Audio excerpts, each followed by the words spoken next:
தோழர் மதியவன் இரும்புரை அவர்கள் கண்டன உரையாற்றுவார். தோழர்களே, தலைவர்களே, அன்பிற்கினிய தமிழ் மக்களே, செயற்பாட்டாளர் முத்துராசா அவர்கள் வெட்டி படுகொலை செய்யப்படுவதற்கு முயன்றிருக்கிறார்கள். அவர் நூலிலையில் உயிர் தப்பியுள்ளார். அந்த தாக்குதலை கண்டித்து இந்த கண்டன ஆர்ப்பாட்டம் நடைபெற்றுக் கொண்டிருக்கிறது. இந்த கண்டன ஆர்ப்பாட்டத்தில் சில கோரிக்கைகளை முன்வைத்துள்ளார்கள். இந்த கோரிக்கைகளில் முத்துராசாவிற்கு இழப்பீடு கோரப்பட்டுள்ளது. உரிய குற்றவாளிகள் தண்டிக்கப்பட வேண்டும் என்ற கோரிக்கை வைக்கப்பட்டுள்ளது. அதோடு கூடவே அந்த குறிப்பிட்ட கீரனூர் பஞ்சமி நிலம் தாழ்த்தப்பட்டோர் அல்லாத மக்களிடம் இருந்து மீட்கப்பட்டு, அந்த ஆக்கிரமிப்பாளர்களிடம் இருந்து மீட்கப்பட்டு உரிய ஒடுக்கப்பட்ட பயனாளர்களுக்கு வழங்க வேண்டும் என்ற கோரிக்கையும் வைக்கப்பட்டுள்ளது. இங்கு நாம் கவனிக்க வேண்டியது என்னவென்றால், தமிழ்நாடு முழுக்க லட்சக்கணக்கான ஏக்கர் பஞ்சமி நிலங்கள் இருந்த போதும் இந்த ஆர்ப்பாட்டம் இந்த அரசுக்கும் ஆட்சியாளர்களுக்கும் அதிகார வர்க்கத்துக்கும் மிக குறைந்தபட்ச கோரிக்கையைத்தான் வைத்துள்ளது. அந்த குறிப்பிட்ட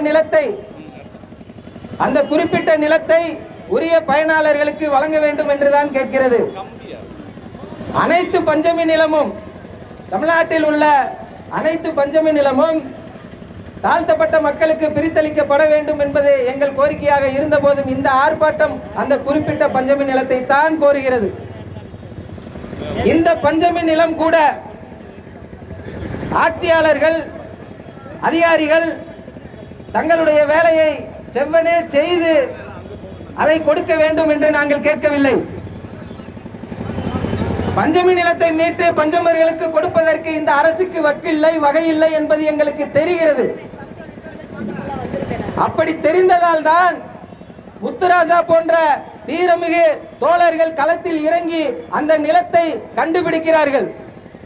அந்த நிலத்தை ஆக்கிரமிப்பாளர்களிடமிருந்து விடுவிப்பதற்கு, உரிய ஒடுக்கப்பட்ட மக்களிடம் ஒப்படைப்பதற்கு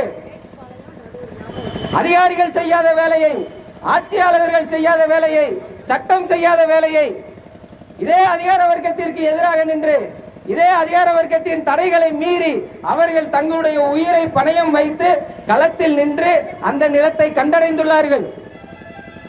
ஆனால் அதன் பிறகும் அந்த நிலம் உரிய மக்களுக்கு கொடுக்கப்படவில்லை என்ற போதும் அவர் சட்டத்தை நாடியுள்ளார், நீதிமன்றத்தை நாடியுள்ளார். அவர் வன்முறையை கையில் எடுக்கவில்லை. அவர் சட்டத்தை நாடி, நீதிமன்றத்தை நாடி இந்த நிலத்தை உரிய மக்களுக்கு, ஒடுக்கப்பட்ட மக்களுக்கு பிரித்து கொடுக்க வேண்டும் என்ற ஆணையை பெறுகிறார். இதற்கு பிறகாவது இந்த அதிகார வர்க்கத்திற்கு சூடு சொரணை வேணாமா?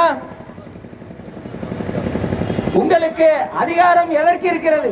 அதிகாரிகளுக்கு அதிகாரம் எதற்கு இருக்கிறது? ஒடுக்கப்பட்ட மக்களுக்கு எதிராக செயல்படுவதற்காக மட்டுமே உங்களுக்கு அதிகாரம் வழங்கப்பட்டிருக்கிறதா? குறைந்தபட்சம் நாங்கள், எங்கள் தோழர்கள் மீட்டு கொடுத்த பிறகாவது, அதை அடையாளம் கண்டு கொடுத்த பிறகாவது, நீதிமன்ற ஆணையை பெற்றுக் கொடுத்த பிறகாவது உங்களால் மீட்டு கொடுக்க முடிந்ததா என்றால் இல்லை. அப்ப இந்த சட்டம் இந்த மண்ணில் தோற்று கொண்டு இருக்கிறது என்பதை இந்த மக்கள் உணர்ந்து கொள்ள வேண்டும். இன்னும் நாங்கள் சட்டத்தை நம்புகிறோம். இந்த சட்ட வழியில் இவை சரி செய்யப்பட வேண்டும் என்று பேரவா எங்களுக்கு இருக்கிறது. ஆனால் அது நடக்குமா நடக்காதா என்பதை இந்த மெய்மைகளில் இருந்து நாம் முடிவுக்கு வரும்போது அது நடக்காது என்றுதானே நாம் என்ன தோன்றுகிறது. இந்த குறிப்பிட்ட பஞ்சமி நிலம் மட்டுமல்ல, தமிழ்நாட்டில் இருக்கக்கூடிய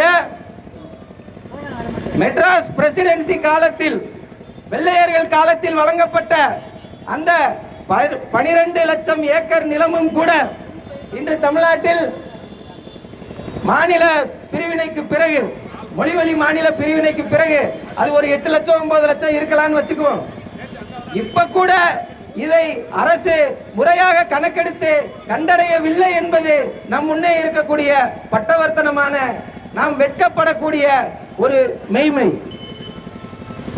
காரணையில் தொடங்கிய இந்த பஞ்சமி நில மீட்பு போராட்டம் அப்போதும் எந்த அதிகாரியும் துணைக்கு நிற்கவில்லை, அப்போதும் அரசாங்கம் துணைக்கு நிற்கவில்லை, அப்போதும் சட்டம் கூட அவர்கள் துணைக்கு நிற்கவில்லை. தீபக் சந்திரன் என்ற ஒரு ஒடுக்கப்பட்ட ஒரு போராளி அரசு ஊழியராக இருந்ததன் காரணத்தால் அவருடைய தந்தை ஒரு நிலத்தை விற்க போகும்போது அதை வேறு ஒருவருக்கு விற்க முடியாது என்பதை தெரிந்து கொண்டு இந்த பஞ்சமி நிலத்தின் வரலாறை அவர் அறிந்து கொள்கிறார். அவரிடம் இருந்த நேர்மை, அவரும் பஞ்சமராக இருந்த ஒரு வாய்ப்பு, அவர் இந்த நிலத்தை போராட்டமாக எடுக்கிறார். இப்படி லட்சக்கணக்கான ஏக்கர் நிலம் பஞ்சமர்களின் நிலம் வேறு மக்களிடம் உள்ளது என்பதை கண்டடைகிறார். இப்போது இங்க மேலூர்ல இங்க இருக்கிற டிஎஸ்பி சிவகுமார் பஞ்சமர்களுக்கு எதிராக பஞ்சமி நிலத்தை பஞ்சமர் அல்லாதோருக்கு பட்டா போட்டு கொடுப்பதற்கு போராடி கொண்டிருக்கிறார் அல்லவா? அவரையும் எதிர்த்து, ஆட்சியாளர்களை எதிர்த்து, அதிகார வர்க்கத்தை எதிர்த்து நமது முத்துராஜா வெட்டுப்பட்டு மருத்துவமனையில் கிடக்கிறார் அல்லவா? அப்போதும் அதுதான் நிலைமை. காரணையில் இருந்த நூற்றுக்கணக்கான ஏக்கர் பஞ்சமி நிலங்களை கையில் வைத்திருந்தது யார் தெரியுமா? அப்போது இருந்த ஐஜி பெரியசாமி, போலீஸ் ஐஜி பெரியசாமிக்கு எதிராகத்தான் தமிழ்நாட்டில், தமிழ் மண்ணில் பஞ்சமி நிலம் மீட்பு போராட்டம் தொடங்கியது என்பதை புரிந்து கொள்ளுங்கள். அந்த தீபக் சந்திரன் என்பவர் அந்த போலீஸ் ஐஜி பெரியசாமிக்கு எதிராகத்தான் முதலில் போராட்டத்தை தொடங்குகிறார். அவரும் ஒரு வாய்ப்பாக, நல்வாய்ப்பாக அரசு ஊழியராக இருந்ததால் அவரால் அந்த ஆவணங்களை பெற முடிந்தது. அன்றைய ஆட்சியில் இருந்த அதிமுக ஜெயலலிதா அம்மையார், அவர் அன்று ஒரு ஐஏஎஸ்க்கு எதிராக செயல்பட்டுக் கொண்டிருந்தார். திலகவதி ஐஏஎஸ், மன்னிக்கணும், சந்திரலேகா ஐஏஎஸ். அந்த சந்திரலேகா ஐஏஎஸ் மீது திராவகம் வீசப்பட்டது, ஆசிட்டு முட்டை அடிச்சாங்க. அப்ப அந்த அம்மா அந்த ஆட்சிக்கு எதிரான கோபத்தில் இருந்தப்ப அந்த அம்மா இந்த ஆவணங்களை நம்ம தீபக் சந்திரனிடம் கொடுக்கிறார். இப்படி இந்த நிலங்கள் தொடர்பான வரலாறு, இந்த நிலங்கள் தொடர்பான உண்மை நமக்கு வர தொடங்கிய காலத்திலிருந்தே இந்த அதிகார வர்க்கத்திற்கு எதிரான போராட்டத்தில் இருந்துதான் தொடங்கி இருக்கிறது. அந்த தீபக் சந்திரனும் அவருடைய தந்தை வீரபத்ரனும் அந்த நிலத்திற்காக போராட்டத்தை தொடங்கி அந்த நிலத்தில் அம்பேத்கர் சிலையை நிறுவுகிறார்கள். 1994 அந்த அம்பேத்கர் சிலையை அடித்து உடைக்கிறது இந்த ஆளும் வர்க்கம். அன்றைய ஆளும் கட்சி, அதிகார வர்க்கங்கள் அந்த சிலையை இடித்து அப்புறப்படுத்துகிறார்கள். அதன் பிறகு இந்த நிலங்களுக்கு பொறுப்பாளியாக இருக்கக்கூடிய, இந்த நிலங்களை நிர்வகிக்கக்கூடிய சப் கலெக்டர் ஆபீஸுக்கு பேரணியாக செல்கிறார்கள். அங்கு நடந்த துப்பாக்கி சூட்டில் தான் ஜான் தாமஸும் ஏழுமலையும் சுட்டுக் கொல்லப்படுகிறார்கள். மக்களே, நன்றாக புரிந்து கொள்ளுங்கள். இந்தியாவில் நடந்த எந்த ஒரு ஜனநாயக போராட்டத்தின் மீதும் நடத்தப்பட்ட துப்பாக்கி சூட்டில் ஸ்டெர்லைட் போராட்டம் உட்பட 52 ரவுண்டு போலீஸ் சுட்டதே இல்லை. ஆனா தன்னுடைய நிலத்திற்காக, தனக்கு பாத்தியப்பட்ட, தனக்கு உரிமைப்பட்ட நிலத்திற்காக போராடிய ஒடுக்கப்பட்ட மக்கள் மீது, ஜனநாயக வழியில் சப் கலெக்டர்கிட்ட மனு கொடுக்க வந்த மக்கள் மீது 52 ரவுண்டு துப்பாக்கியால சுட்டு விரட்டி இருக்கான். இன்னைக்கு ஒரு வாரத்துக்கு முன்னால சேதுபதி மன்னரினுடைய வாரிசுக்கு கல்யாணம்னு நிறைய விளம்பரங்கள். மக்கள் நீதி மையத்தின் தலைவர் கமல் அதற்கு வாழ்த்து சொல்லி இருந்தார். கமலஹாசன் ஒரு பெரிய மாடர்னிஸ்டா தன்னை காட்டிக்குவாரு, பெரிய நவநாகரிக மனிதனா தன்னை காட்டிக்குவாரு. ஆனா அந்த மன்னர் இவங்களுக்கு இருக்க இடம் கொடுத்தாங்களாம், வீடு கொடுத்தாங்களாம், மக்களுக்கு நிலம் கொடுத்தாங்களாம், அதனால அந்த பாரம்பரியத்தின் மீது இவருக்கு மரியாதை இருக்கு என்று சொல்கிறார். நிலம் கொடுத்ததாக இங்கு பெருமை பேசிக்கொள்ளும் தலைவர்கள் சிந்தித்து பார்க்க வேண்டும். அந்த தலைவர்களை தலைவர்களாக ஏற்றுக்கொண்டவர்கள் சிந்தித்து பார்க்க வேண்டும். நீங்க கொடுத்த நிலம் இல்ல, எங்களுக்கு சொந்தமான நிலத்திற்கே இன்னும் நாங்கள் போராடி கொண்டு இருக்கிறோம். உங்களுக்கு எதிராக போராடி கொண்டு இருக்கிறோம். உங்களுக்கு உழைத்து வாழ துப்பு இருந்தால், வக்கு இருந்தால், சொரணை இருந்தால் நீ உழைச்சு நிலத்தை எடுக்கணும்.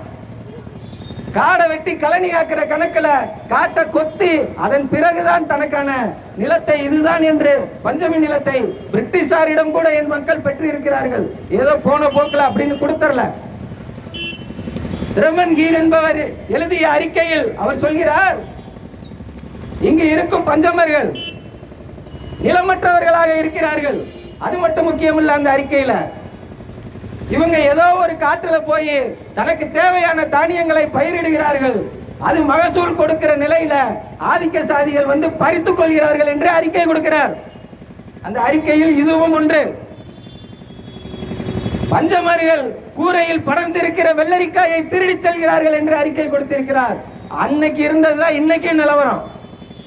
அன்னைக்கு இருந்த ஆட்சியாளர்களுக்கு இருந்த ஒரு நேர்மை, இவன் இப்படி எல்லாம் திருட்டு பயலா இருக்கான், பஞ்சமர்கள் நிலத்தை பஞ்சமர்களுக்கு கொடுக்க மாட்டான், நம்ம சட்டப்படி எழுதி கொடுத்தாலும் இவன் மிரட்டி புடிங்கிக்குவா அப்படிங்கிற விஷயம் தெரிஞ்சிருந்ததுனால அதை கண்டிஷன் ஜாரியா அவங்க அறிவிக்கிறாங்க. யாருக்கு விற்க முடியாது, இத்தனை ஆண்டுகள் விற்க முடியாது. இத்தனை ஆண்டுகளுக்கு பிறகு 5-10 ஆண்டுகளுக்கு பிறகு விற்றால் கூட இன்னொரு பட்டியல் சமூகத்திற்கு தான் விற்க முடியுமே தவிர மாற்று சாதியினருக்கு விற்க முடியாது என்று எழுதுகிறார்கள். இது மாற்று சாதியின் மீதான காழ்ப்புணர்வு இல்லை. 2 சமூக மெய்மைகளின் அடிப்படை அது. ஒன்று, இந்த மக்கள் நிலத்தை நிர்வகித்துக் கொள்ள முடியாத நிலையில் இருக்கிறார்கள், காப்பாற்றிக் கொள்ள முடியாத நிலையில் இருக்கிறார்கள். இன்னொருத்தை களவான்றதுக்கு தயாரா இருக்கிறான். இந்த 2 மெய்மைகளின் காரணமாக அந்த சட்டம் இயற்றப்பட்டதை தவிர இந்த மக்களின் மீதான பச்சாதாபமும் இல்லை, மாற்று சாதியினர் மீதான வெறுப்பும் இல்லை. அது ஒரு சமூக நிலைமை.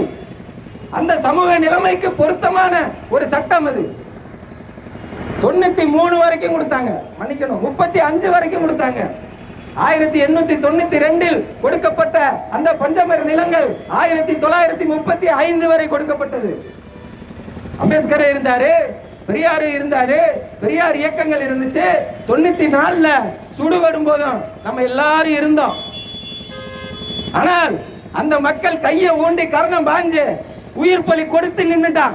இன்னும் நம்ம பின்னால நிக்கலைன்னா நமக்கு நேர்மை இல்லைன்னு அர்த்தம். வெறும் இயக்கங்களை மட்டும் சொல்லவில்லை. மக்களே, நமக்குள்ளான பிரச்சனைகள் சட்ட வழியில் சுமூகமாக தீர்க்கப்படவில்லை என்றால் நீயும் நானும் வெட்டிக்கிட்டு சாவதை தவிர வேறு வழி கிடையாது.